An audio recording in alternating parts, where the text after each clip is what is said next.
시간은 제4장 누가복음 부분을 같이 나누도록 하겠습니다. 부제로는 복음 세속적 순환고리 끊기입니다. 앞부분에서는 사복음서 가운데 세 번째 책인 누가복음이라고 하는 책은 어떤 책인가, 그리고 누가복음의 저자인 누가라고 하는 인물은 어떤 인물인가에 대해서 알아봅니다. 그 다음에 누가복음을 전체적으로 파악하는데 도움이 되는 누가복음의 구조에 대한 내용도 이어집니다. 그리고 여러분 교재에는 안 나오지만 여러분들에게 누가복음을 이해하는데 도움을 주기 위해서 몇 개의 용어에 대한 설명이 이어집니다. 그 용어 중에 비유라고 하는 말의 의미는 무엇인가, 그리고 회개라고 하는 말의 의미는 무엇인가에 대한 설명이 계속 나옵니다.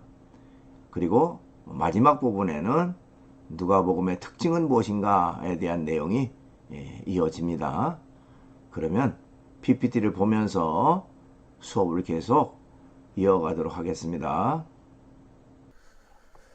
오늘은요 제4장 누가복음 부분입니다. 부제론은요 복음 세속적 순환고리 끊기 부분을 같이 나누도록 그렇게 하겠습니다. 자, 우선 누가복음이라고 하는 책을 쓴 이 누가라는 사람은 누구인가? 누가는 누구인가? 그렇습니다. 자, 누가라고 하는 이름의 뜻은요, 빛나다, 총명하다, 그런 이름의 뜻을 담고 있다고 합니다. 누가복음과 함께 사도행전이라고 하는 책의 저자이기도 합니다. 그러면서 성경 중에 유일한 이방인 저자라고 말할 수가 있어요. 그리스 사람입니다, 누가는. 그러니까 성경의 전체적인 저자들은 전부 다 그 유태인들인데, 이 누가만큼은 이방인, 즉 그 유태인 외의 사람으로 성경을 기록한 그런 유일한 사람이 됐다, 이렇게 말할 수가 있습니다. 누가의 직업은 그 의사입니다. 여러분 그 시내에 가끔 보면 누가 의원, 또 누가 병원, 뭐 누가 선교회, 뭐 이런 간판들이 있는데요. 바로 이 누가가 의사 출신이기 때문에 그 사람의 이름을 따서 이렇게 병원 이름을 짓는 경우가 있습니다. 그 다음에 사도 바울의 선교 동역자였다, 이렇게 말할 수가 있습니다. 우리가 잘 아는 대로 이 바울이라는 사람은요, 신약성경 그 27권 중에 13권이라고 하는 책을 지을 정도로 아주 신약 시대에 굉장히 뛰어난 활동을 했던 사람인데, 또 기독교가 전 세계로 확장되는데 아주 중요한 역할을 했던 사람이 바로 바울입니다. 그 오늘날 유럽의 전 지역을 다니면서 기독교 복음을 전해서 그 기독교가 전 세계로 확장되는 하나의 그 기틀을 마련했던 사람이 바로 바울이는데요. 그 바울과 함께 했던 사람, 바울을 옆에서 끝까지 그 보좌했던 사람이 바로 누가라고 말할 수가 있어요. 그래서 바울의 마지막 최후까지 함께 했던 신실한 사람이 바로 누가라고 말할 수가 있습니다. 그래서 성경의 디모데 후서 4장 11절이라는 곳에 보면요, 바울이 말하기를 누가만 나와 함께 있느니라는 말이 기록됐거든요. 그러니까 누가는 바울이 어려울 때도, 힘들 때도, 고통받을 때도 늘 함께 옆에서 협력했던 그런 사람이라고 말할 수가 있습니다. 그 다음에 또한 누가는요, 철저히 겸손한 사람이라고 말할 수도 있습니다. 그 이유가 어디 있느냐? 사도행전이라고 하는 책에 보면요, 그 사도들의 행적에 대한 기록이 나와 있는데 거의 한 3분의 2 정도가 바울이라고 하는 사람의 행적에 대해서 쭉 기록하고 있어요. 그런데 이 바울과 함께 늘 끝까지 함께 했던 사람이 바로 자기 자신이죠. 그래서 모든 상황에 대한 목격담을 거기다가 적고 바울의 활동을 적을 수가 있었어요. 그러면 바울이 고통받고 고난받고 어려움 당할 때 자기도 역시 똑같이 고통과 괴로움과 어려움을 당했습니다. 그럼에도 불구하고요, 바울에 대한 기록은 전체적으로 쭉 나와 있지만 자신의 활동, 자신의 그 행적에 대한 기록은 한 줄도 기록하지 않았다는 거예요. 그러니까 어떻게 보면 철저히 섬김의 자세를 살았던 사람이다. 바울을 주인공으로 해서 살았던 사람. 자기는 철저히 조연으로, 2인자로 그냥 아주 낮은 자세로 바울만을 높였고 바울만을 섬겼고 또 바울을 끝까지 이렇게 지켜줬던 사람이 바로 누가였다라고 우리가 말할 수가 있습니다. 그런 의미에서 철저히 겸손했던 사람, 이렇게 얘기할 수가 있습니다. 그 다음에 이제 여러분 교재로 76쪽에 보면 거기 아랫부분에 누가복음의 구조 이렇게 나옵니다. 누가복음이라는 책을 이렇게 단락별로 그 구조를 좀 알아보면 전체적인 내용이 어떤 내용으로 쓰여 있는가 하는 것을 우리가 깨닫게 되겠죠. 우선 세례 요한과 예수의 탄생, 또 예수 그리스도의 유년기 시절에 있었던 내용이 나오는데 그것이 1장 1절로 2장 52절까지 기록이 되어 있고요. 그 다음에 예수의 공생의 준비 부분이 3장 1절로 4장 13절까지 나옵니다. 공생애라고 하는 것은 공적인 생애, 그래서 사생애, 개인의 사적 생활에서 이제는 그 인류 구원을 위한 공적 생애를 준비했던 과정이 바로 여기 나온다. 그 다음에 예수의 갈릴리 사역, 그래서 그 맨 처음에 이 갈릴리라고 하는 호수를 중심으로 활동을 했는데 그 내용이 4장 14절에서 9장 50절까지. 그 다음에 예수의 정체성과 제자도에 대한 그런 내용이 9장 1절에서 50절. 또 예수의 예루살렘 여행과 또 하나님 나라에 대한 가르침이 9장 51절에서 13장 9절. 그 다음에 하나님 나라에 참여하는 조건, 그게 13장 10절로 17장 10절까지. 그 다음에 하나님 나라에 참여하는 자, 그 부분이 17장 11절에서 19장 44절. 그 다음에 이제 마지막 예수의 예루살렘 사역과 십자가 죽음과 부활에 대한 내용이 19장 45절에서 24장 53절까지 이렇게 쭉 기록이 되어 있다 하는 것이죠. 그래서 이런 것들을 보면 우리가 누가복음이라는 책이 전체적으로 어떻게 구성되어 있는가 하는 것을 우리가 알 수가 있습니다. 이제 그 누가복음의 개요를 좀 살펴볼 필요가 있는데요.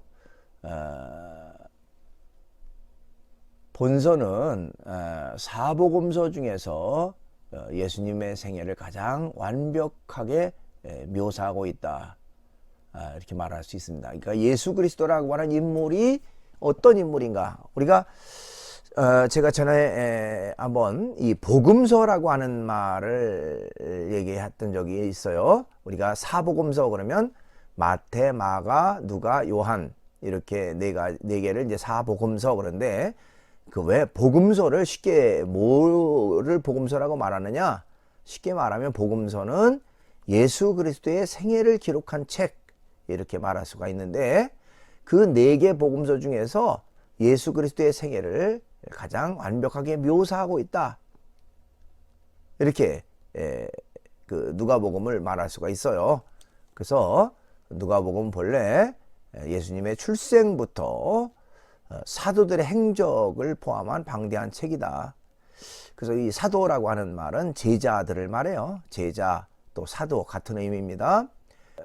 그런데 이제 전편과 후편으로 얘기할 수가 있어요. 그래서 누가복음을 전편이라고 말하고요. 아까 사도행전의 저자라고 그랬죠. 이 누가가 그래서 사도행전은 후편 이렇게 말할 수가 있습니다.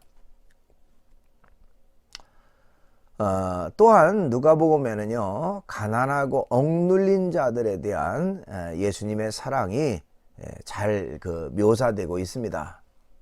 그래서 인간적인 예수님의 모습이 많이 부각되어 있어요.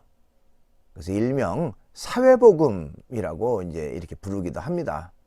그래서 헐벗고 굶주리고 억눌린 사람들을 돌보고 또 베풀고 돕는 이제 그런 그 내용들이 많이 기록되어 있다. 그래서 가난한 자들을 위한 복음서 또는 사회복음 이렇게 말하기도 합니다. 그 다음에 또 그 용어에 대한 것을 좀 알 필요가 있어서 잠깐 적어놨어요. 여러분들 교재 77쪽의 윗부분에 보니까 이제 누가복음의 중심 언어, 경계 넘기기 비유에 대한 내용이 나오는데 이제 우리가 근본적으로 비유라고 하는 말이 무슨 뜻일까 하는 것들 좀 알 필요가 있어서 여러분 교재에는 이제 잘 나와 있지는 않아요. 비유가 뭘 말하는지. 그래서 여기에 좀 정리를 해봤습니다. 자, 누가복음은 비유의 복음서라고 할 만큼 예수님의 비유를 많이 기록하고 있는데요. 이 비유라고 하는 말은 성경에서 추상적인 개념을 효과적으로 설명하기 위해서 구체적이고 친숙한 상황을 설정하고 빗대어 표현할 때 주로 사용됐다 이렇게 말할 수가 있습니다. 그러니까 우리가 뭐 비유법이라고 하는 말 국어 문법에서 얘기를 하잖아요. 어떤 상황을 설명할 때 어떤 거 마치 어떤 거와 같다 이런 거 설명을 우리가 할 때가 있는데 그 비슷한 얘기입니다.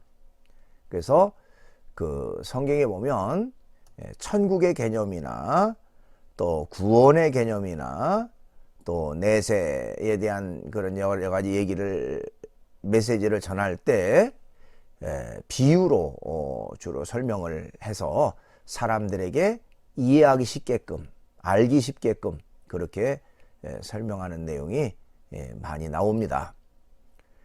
그래서 이 성경에서 사용된 이 비유는요 영적인 진리나 종교적인 원리 또는 윤리적인 교훈 등을 효율적으로 전달하려는 목적으로 고안된 것이 바로 비유라고 말할 수가 있습니다.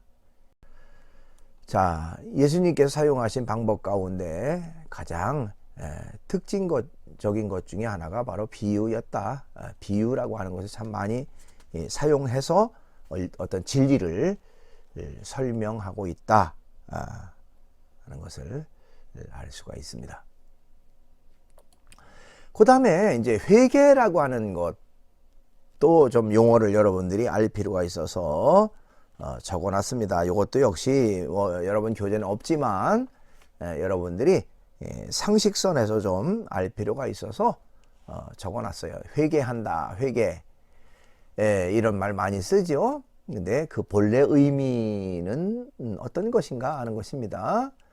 기독교에서 말하는 회개는요 단순히 마음을 바꾸는 것 또는 과거 행동에 대해 후회하는 것 이상의 의미를 가지고 있어요. 우리가 보통 회개한다 그러면 후회한다, 또 마음을 바꾼다, 그런 정도로만 생각하잖아요.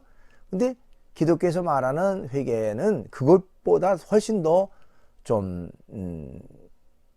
나은, 또 어떤 더 뛰어넘는 그런 의미가 있다 하는 것입니다. 즉 회개는 삶 전체의 방향을 바꾸는 결정을 내리는 것, 이렇게 볼 수가 있어요. 그러니까 우리가 단순히 뉘우친다, 후회한다, 그런 개념을 뛰어넘어서, 그건 물론이거니와 그렇게 하고 나서 잘못된 길에서 옳은 길로 돌이키는 것, 방향을 바꾸어서 행동으로 실천하는 것, 그것까지가 바로 진정한 회개라는 것이죠. 그러니까 마음과 행동의 완전한 변화가 있어야만 진짜 회개라고 기독교에서는 말합니다. 그러니까 회개는요, 죄나 악으로부터 돌아서 살아계신 하나님께로 방향 전환하는 것, 그렇게 말할 수가 있어요. 그러니까 단순히 뉘우치고 단순히 후회하고 그런 차원을 넘어서서 방향을 돌이켜 잘못된 방향에서 옳은 방향으로, 또 의 길에서 절대자, 전능자 하나님의 길로 이렇게 방향을 전환하는 것, 그것이 회개라고 말할 수가 있습니다. 자, 이제 또 누가복음의 특징을 좀 살펴볼 필요가 있는데요. 누가복음이라는 책의 전체적인 내용이나 그 구성에서 우리가 어떤 좀 특징이 있는가 하는 것입니다. 아까 얘기했듯이 가난한 자를 위한 복음서다, 또 사회복음이라는 말을 했죠. 누가복음은 가난한 자를 위한 복음서다, 이렇게 말할 수가 있어요. 이것도 역시 이제 여러분 교재는 없지만 좀 여러분들이 알 필요가 있어서 적어놨습니다. 자, 가난한 자에 대한 관심과 사랑 실천의 내용이 많이 담겨 있다는 거예요. 여러분, 가난한 자라고 하는 것은 단순히 경제적 가난만을 말하는 게 아닙니다. 그건 물론이죠. 우리가 경제적 어려움 당하는 분들도 가난한 사람이지만, 정신적 가난, 영적 가난, 다른 사람부터 소외받고 무시받고 또 어떤 그 좀 따돌림 받는 모든 사람들 다 우리가 가난한 사람들의 범주 속에 포함시킬 수가 있죠. 그런 면에서 누가복음은 가난한 자들을 돌보고 돕고 베풀고 사랑하는 그런 내용으로 많이 기록되어 있어서 가난한 자를 위한 복음서다, 이렇게 말할 수가 있습니다. 그 다음에 누가복음에는요, 재물에 집착하는 부자들에 대한 그 반대를 명확히 하고 있어요. 그러니까 세상적인 어떤 재물로 자기 배만 불리고 다른 사람을 무시하고 멸시하는 그런 사람들을 신랄하게 비판합니다.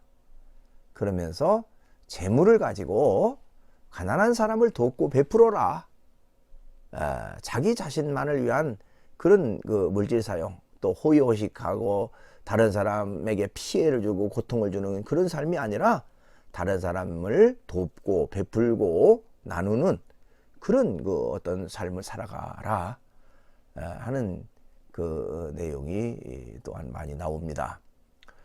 또 소외된 자들에 대한 사랑 실천도 많이 나와요. 아까 가난한 자들에 대한 것과 같은 맥락이라고 말할 수 있는데요. 그래서 당시 많은 사람들로부터 배척받고 또 조롱받던 여러 계층을 사랑하시고 감싸주는 예수 그리스도의 모습을 많이 기록하고 있습니다. 또한 누가복음은요, 기도에 대한 내용도 많이 담고 있다라고 말할 수가 있습니다. 자, 예수 그리스도가요, 기도하는 모습이 모두 9번이나 기록되어 있다. 기도의 장면, 기도의 상황, 이런 것들을 잘 기록하고 있는데요. 그 중에 하나를 보면 누가복음 22장 44절, 예수께서 힘쓰고 애써 더욱 간절히 기도하시니 땀이 땅에 떨어지는 핏방울 같이 되더라 하는 기록도 있습니다. 이거는 예수 그리스도가 십자가 죽음이라고 하는 것을 앞에 놓고 마지막 그 겟세마네라고 하는 그 산에 올라가서 결사적으로 기도하는 그런 장면을 묘사하고 있어요. 여러분 가끔 왜 기독교 그 성화 그림을 보면 이 바위 앞에서 이렇게 손을 모으고 기도하는 예수 그리스도를 그린 그런 성화가 있을 겁니다. 자, 그것이 바로 이제 겟세마네 동산의 마지막 결사적인 기도를 하는데, 얼마나 간절히 기도하는지 땀을 흘리는데 피가 막 줄줄줄 쏟아지는 것처럼 땀이 그렇게 흘리도록 간절히 기도했다 하는 내용을 설명하고 있습니다. 예, 그렇죠. 기도라고 하는 것은요, 전능자에게 도움을 구하는 것이 기도입니다. 또 신앙생활하는 사람들의 특권이라고도 말할 수가 있어요. 그러니까 우리가 절대자 하나님을 믿고 의지하고 섬긴다라고 할 때 절대 우리가 어려움이 있고 힘든 일이 있을 때 전능자의 도움을 구하는 것이 바로 기도죠. 또 간절하게 기도할 때 전능자 하나님께서 우리에게 도움과 능력을 주신다, 이렇게 말할 수가 있습니다. 동영상이 하나 준비됐습니다. 감동 영상, 사이먼 버치라고 하는 사람에 대한 이야기인데요. 같이 보시죠.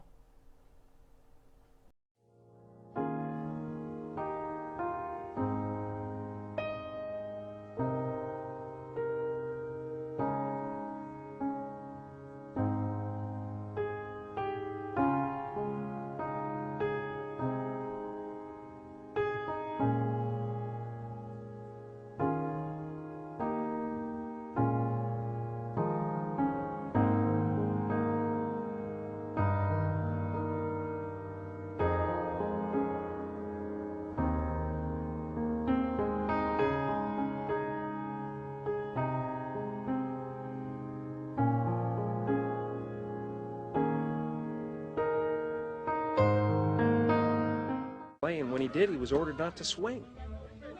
His strike zone was minuscule. Holy shit. Freaking Hobbit. Nah, it's Stumpolina. Play ball. Said that church needs a continental breakfast. Simon? I doubt that God is interested in our church. Bearing gifts, we traversed afar. The earth.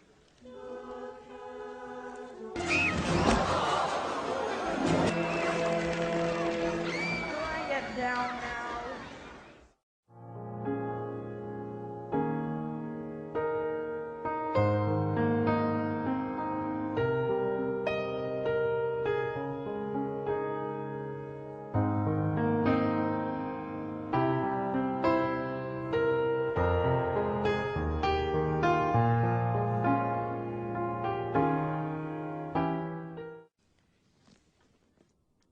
Does God have a plan for us? I like to think he does. Me too. I think God made me the way I am for a reason. Well, I'm glad that that your faith helps you deal with your your condition. That's not what I mean. I think I'm God's instrument. That he's going to use me to carry out his plan.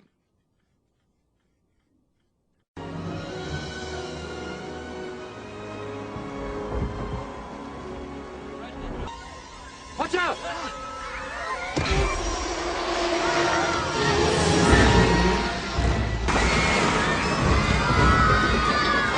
I can't stop it!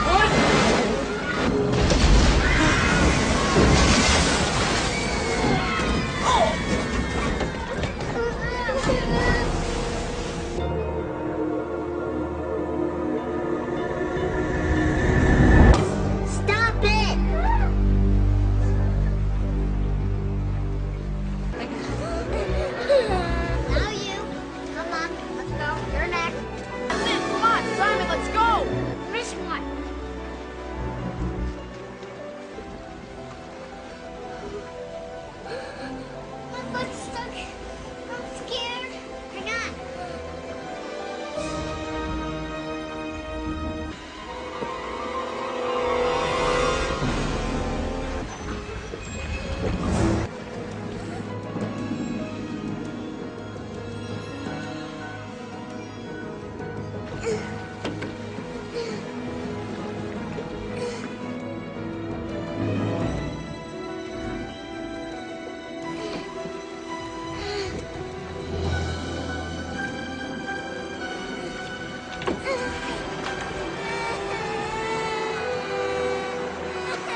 Okay.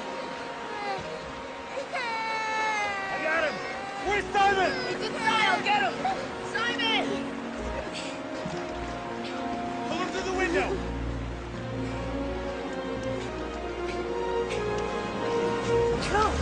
Simon! No, Simon!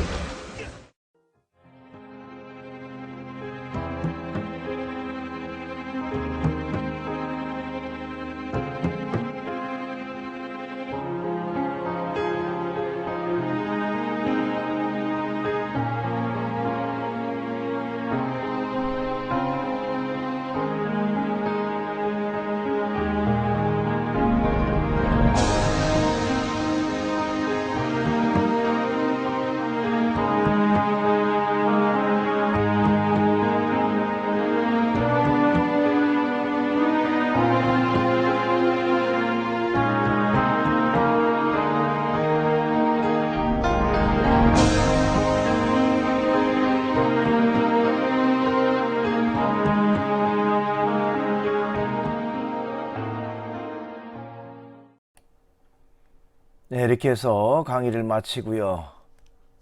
이번 주 제 5주차 퀴즈는 회계란 무엇인가요? 하는 것입니다. 여러분들이 사이버 캠퍼스 질의응답란에 정답을 올리면 되겠습니다.